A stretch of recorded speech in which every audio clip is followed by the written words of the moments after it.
Well, if you were here last week, you know that we explored the feeding of the 5,000. That was the last part of chapter 6, first part of chapter 6.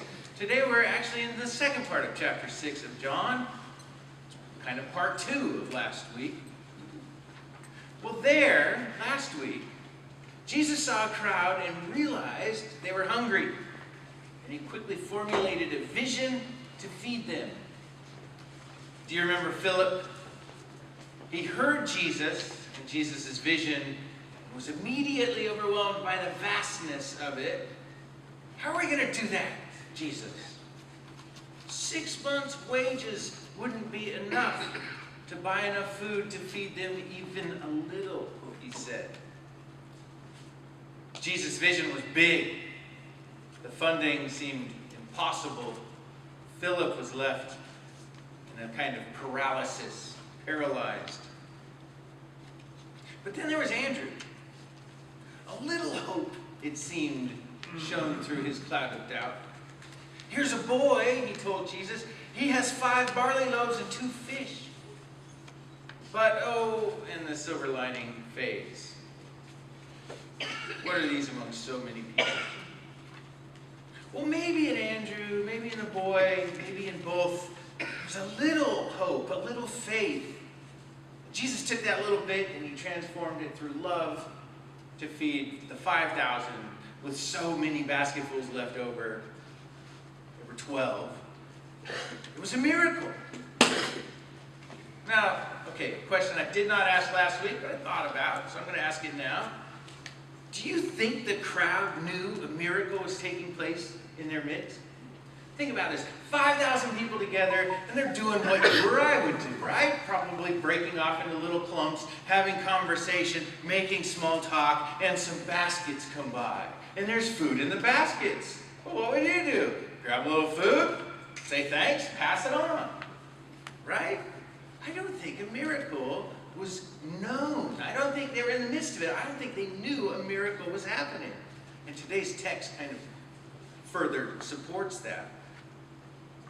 It was just routine, normal behavior. Grab a basket, take some food, pass it on along to the next person. Thank you very much. And by the way, could you pass some salt and pepper? So, why ask this question?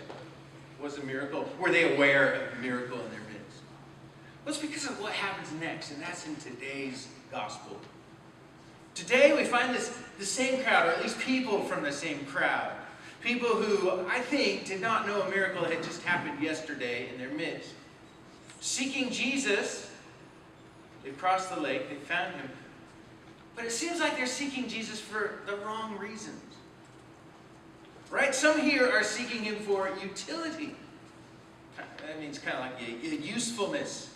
They're hungry. Jesus fed them yesterday, and they're hungry again today. So they reason, maybe he'll feed us. Let's go find him. They're asking, what can I do for Jesus? But what can Jesus do for me? It's really not the right question to ask when it comes to faith. Well, I think others in this passage are seeking him for expediency, a kind of political expediency. And we see that especially from last week's passage where they wanted to make him king. Jesus was the organizer of the event. He showed no small amount of competence. Maybe they were thinking, he's gathered and fed us all, and he had some really good things to say. I know, let's make him king. But Jesus didn't want any part of that. It seems overnight that he'd become not just their religious, but their political champion. Maybe they were seeking Jesus because they see him as a potential mover and shaker in society, because he will promote their political agenda. Or so they imagine. But again, in their day as well as ours, to seek Jesus for expediency, utility, it's rather self-focused instead of God-focused. It asks, what can Jesus do for me? Rather than what can I do for Jesus? What can we do for Jesus? And there were still others. These were those who were seeking the miraculous, like the spectacular, the big. What sign are you going to give us then, they say, so that we may see it and believe you? What work are you performing? This is what baffles me maybe most of all about today's passage. I want to say, really? What sign are you going to give us? Didn't Jesus just feed you and 5,000 others yesterday? What more of a sign do you want? A miracle took place right in front of their noses. How did they miss it? The irony thickens a little more here when they say, Moses gave us a sign, manna from heaven. Jesus turns it around and says, I am the true bread from heaven, and I'm right in your midst. So you see where this is going. Looking for the miraculous, the spectacular, the wonderful. I need a sign that God exists. We'll sometimes miss Jesus right in our midst when we're looking that way. They did. It happened. He was right in their midst and they missed him. And then I think this is more of an inference I read. I think there were some that were looking for him as a kind of intellectual pursuit. And that comes from this verse. It says, when they found him on the other side of the sea, they said to him, Rabbi, when did you get here? As if they'd sat at his feet yesterday, listened to him, heard him, maybe giving Bible study, and think, okay, we know this man now. We know what he's about. We're going to go find him. They couldn't find him right away. Maybe it wasn't what they thought. Maybe Jesus is beyond what they thought. Really, how can any finite human comprehend infinite divinity? Well, the neat thing that happens is they reprioritize their focus. And then they find him easily. He's there in their midst. There in their midst, the miracle occurred. There in their midst, the true bread from heaven stands. Kind of a neat passage. I haven't looked ahead yet, but I know we're in John 6 next week too. Let's see where this goes. But first, today, well, I'm going all over the place. Last week, I brought up this passage. Today is kind of a part 2 of that. Last week, I also brought up a kind of modern-day parallel to the feeding of the 5,000. I posited an idea to you I've been chewing on for some time, creating an Episcopal residential school for foster youth in Riverside County. So I want to develop that a little bit more this week too. So full disclosure, when I posited this idea last week, it wasn't just an exercise in conjecture. I wasn't just throwing some impression off the top of my head to you for us to consider, maybe hypothetically.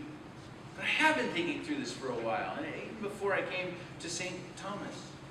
For a few years now, some of you know I've been working with Vita Hoven, the orphanage south of the border. And over the past year, even a little more than a year, I've been on the phone and in email conversations with people from the National Association of Episcopal Schools, San Pasquale Academy a little more recently, and Imago Dei Middle School in Tucson. These were some organizations I mentioned last week that are sort of paving the way. And then in the spring, I threw this idea out to our diocese's executive council, which met with a lot of support there. And in June, while I was studying in Sewanee, I met with a local headmaster, and we brainstormed whether he might be able to bring some kind of program like that to his school. Even since last week, several of you have come to me and asked me more about this. I want to know more, Tim. This sounds like an awesome idea. Where can we go? In 2 weeks, I'll be hosting an initial gathering, a meeting that sort of is trying to determine where to go, to form an exploratory committee under the auspices of the National Association of Episcopal Schools. In other words, this vision is getting real. It's not just hypothetical. But to be honest, like Philip, it strikes me as huge, overwhelming, maybe even paralyzing. In fact, it even feels risky, a little vulnerable for me to talk about it in front of you today. I mean, what if it fails? I can't go this alone. No way. This is a collaborative effort. So I throw it to you as an example of an outreach possibility. If you want to help me, I'll tell you a little bit more about that in a minute. But this goes for any kind of outreach work we're involved with. So before I tell you those details, I want to go back to this week's scripture passage. And I want us all, as we consider how do we go out into the world with Christ's mission, I want us all to consider this passage, to think what it says. Do we really want to do something like this? Do we really want to apply Jesus' mission in this way or another way? If so, let's not do it for the wrong reasons. Let's not do it for utility, to stroke our egos rather than to fulfill us, our souls. Let's not do it for expediency, hoping to promote some kind of political agenda. Let's not anticipate the spectacular or the miraculous, missing Christ in the world all around us, everywhere, because we're looking for something big, grandiose. And let's not engage in Christ's mission only as if it's some kind of intellectual pursuit, like we've got to do it right, and we're so preoccupied with that we neglect to see the image of God in the people we serve. If any one of these is our chief motivation, I think we're headed in the wrong direction. Like those people today in the gospel. Well, you know what they did? They reprioritized their focus, and they sought and they found and led others to Christ right in their midst. He's here, waiting to be seen. Well, that's really the gist of what I wanted to say today. The sermon's over, but I want to give you some, if you're interested, some details. I mentioned an initial gathering to try to get this outreach program going. It's going to take place here at St. Thomas on Saturday, August 18th, so 2 weeks, from 10 a.m. to noon. The plan's to meet in the St. Benedict conference room, but if that's too big, we can go to one of the other rooms. If the crowd grows too large, I'm not going to feed you, but we can meet in another room. The agenda is going to be simple. I just want to get everybody to introduce themselves, maybe give some introductory comments. I want to watch a video of Sam Pasquale's history, about 20 minutes long, maybe a PowerPoint presentation, but then break off into groups, if they're big enough, have some kind of discussion and strategy about how to go forward. The end result is I want to be able to see an exploratory committee formed to carry this vision forward. If you're interested, please do call the office, let me know, or let Doria know. The point in this all, any outreach that we set our minds and hearts to in order to fulfill Christ's mission, you've got to remember, Jesus is right here in our midst. All we have to do is follow his lead and see what happens.